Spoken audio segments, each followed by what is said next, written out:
You know I ain't don't know me man. Me the wine mono ba mi bo. The women and John and Blue Bona de mi go. Egolo.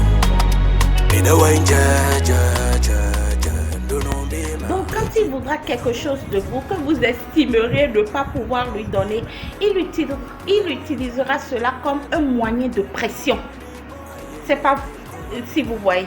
C'est en cela que parfois moi je rencontre des femmes et dont les maris leur disent écoutez, si tu ne veux pas faire ce que je veux, j'ai pas d'argent à te donner pour que tu emmènes l'enfant à l'hôpital par exemple, quand leur enfant est malade et tout. On en arrive même à utiliser les enfants dans cette lutte là.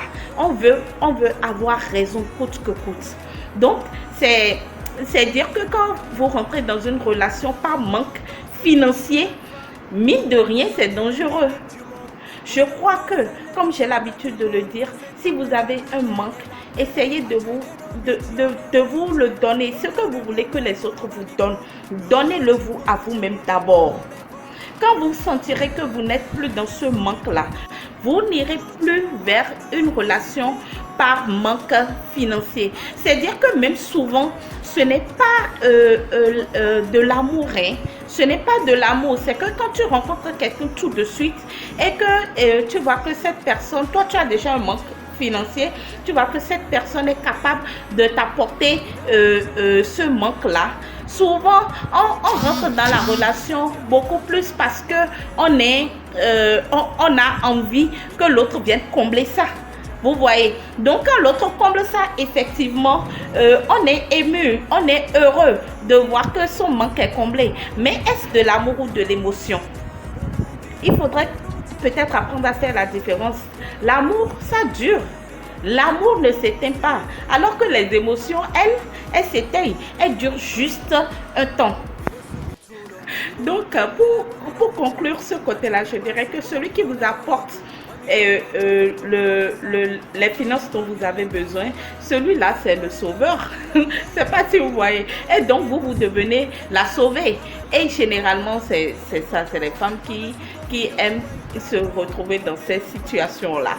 Vous voyez. Donc c'est une relation de sauveur-sauvé qui ne dure pas forcément. Voyez-vous, parce que quand l'autre va commencer à développer son ego, vous ne supporterez plus justement. Et je me désole en voyant des femmes qui aiment se faire respecter et qui pourtant aiment bien être dépendantes. Bien, à part cela, on va parler des manques affectifs. C'est que manque d'amour ou manque d'amitié, n'est-ce pas? Voilà, donc souvent je rencontre des femmes qui se retrouvent être en manque d'amour. C'est-à-dire elles veulent être aimées. Et c'est normal, tout le monde mérite l'amour. Vous voyez, mais cet amour que vous voulez des autres, est-ce que vous l'apportez à vous-même d'abord? Il faudrait peut-être commencer par là. Parce que l'univers ne peut que vous apporter ce que vous vibrez. Parce que quand c'est un manque, on veut qu'il soit comblé vite. Donc peu importe celui qui vous donne ce manque-là, celui qui vient vous combler ce manque-là, vous êtes prêt à prendre ça. Alors qu'en réalité, quand vous prenez ça de la part de n'importe qui, c'est que vous ne prenez pas le temps de mûrir la relation, de vous connaître mieux, de savoir ce que l'autre vibre également, de savoir si vous avez les mêmes visions, les mêmes objectifs et tout le reste. Non, vous ne prenez plus ce temps-là. Parce que votre urgence à vous, c'est que cette personne-là comble ce manque-là. Et si cette personne arrive à le faire et vous apporte ce manque que vous avez, le manque d'amour-là, c'est parfait. Vous rentrez dans la relation sans pour autant la mûrir auparavant. Vous voyez. Donc, si vous voulez que l'on vous aime, aimez-vous d'abord. S'aimer, c'est déjà ne pas se permettre de souffrir. C'est dire ne pas accepter dans votre vie quelque chose qui vous ferait souffrir. Il faudrait d'abord que vous appreniez à vous connaître vous-même. Qu'est-ce que vous vibrez au fond de vous? C'est important. Qu'est-ce que vous vibrez? Qu'est-ce que je vibre? C'est ça la question. Quel type d'homme est-ce que je veux dans ma vie?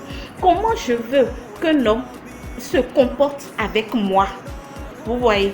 Mais quand vous rentrez, vous avez un manque d'amour et que vous rentrez dedans comme ça, simplement, vous ne prenez pas le temps de voir tous ces paramètres-là. Vous vous y plongez et puis bon voilà, finalement, ça ne nous conduit jamais à bon port. Je n'aurai jamais de cesse de le dire.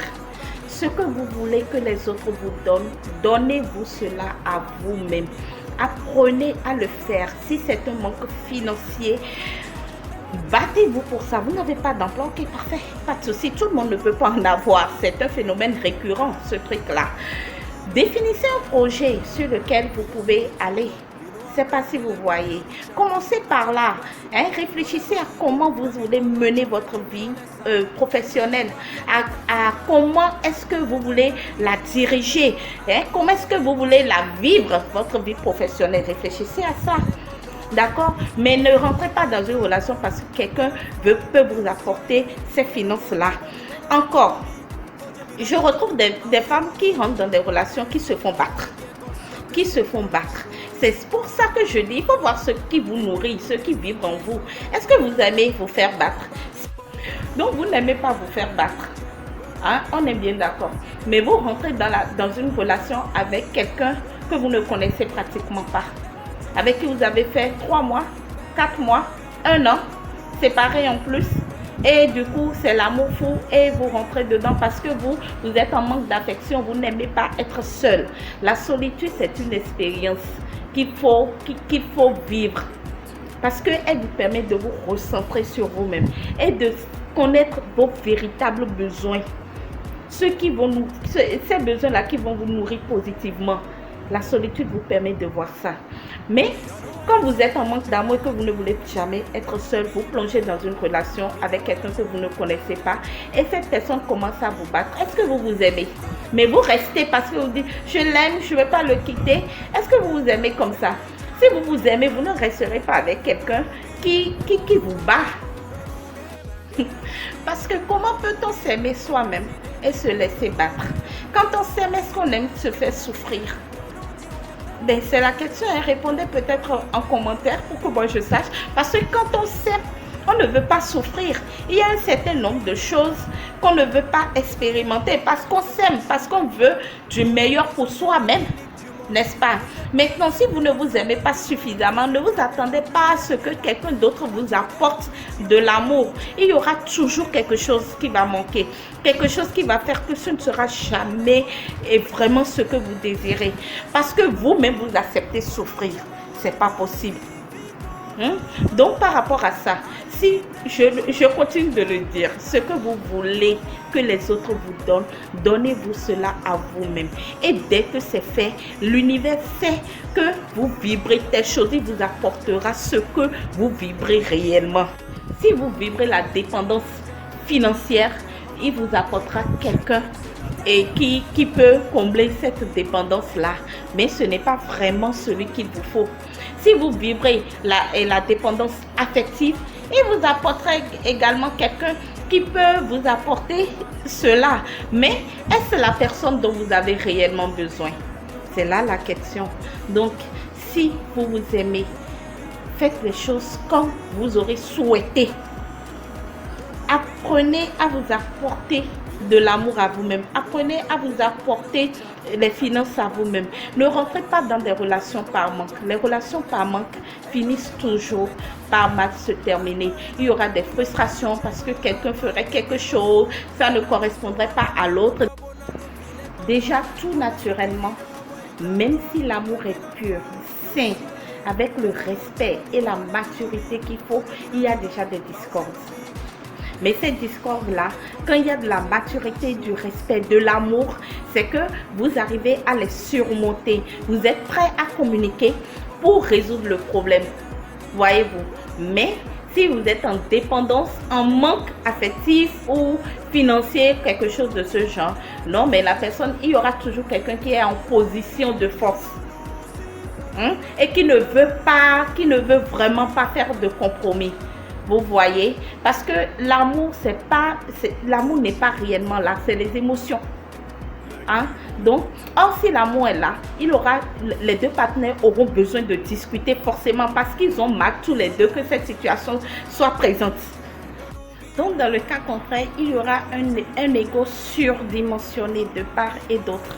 Personne ne voudra lâcher. Il y a celle qui est faible là, qui est en position de faiblesse, bien sûr, qui elle, à un moment donné, se sentira dépassée par les événements et n'aura plus la force de continuer face à un mari qui devient son oppresseur, au lieu d'être son protecteur, au lieu de prendre soin d'elle.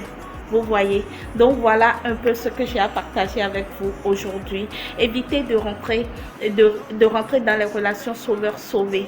Si vous avez un manque, essayez de le combler d'abord à votre niveau avant d'aller dans une relation. Parce que sinon, ça finira toujours mal. Il y aura toujours un ego, quelqu'un qui se sent plus fort que l'autre. Et dans ce cas, ce serait déplorable. Les familles ne vont pas se consolider. Alors que l'objectif ici, c'est que les familles se consolident. Bien, merci à tous de votre écoute et attention. Merci pour vos likes, vos j'aime et vos partages. Si vous ne vous êtes pas déjà abonné, alors abonnez-vous. N'hésitez pas à cliquer sur la cloche également pour avoir mes prochaines notifications, même si je ne suis pas régulière. Merci de m'avoir suivi et à très bientôt.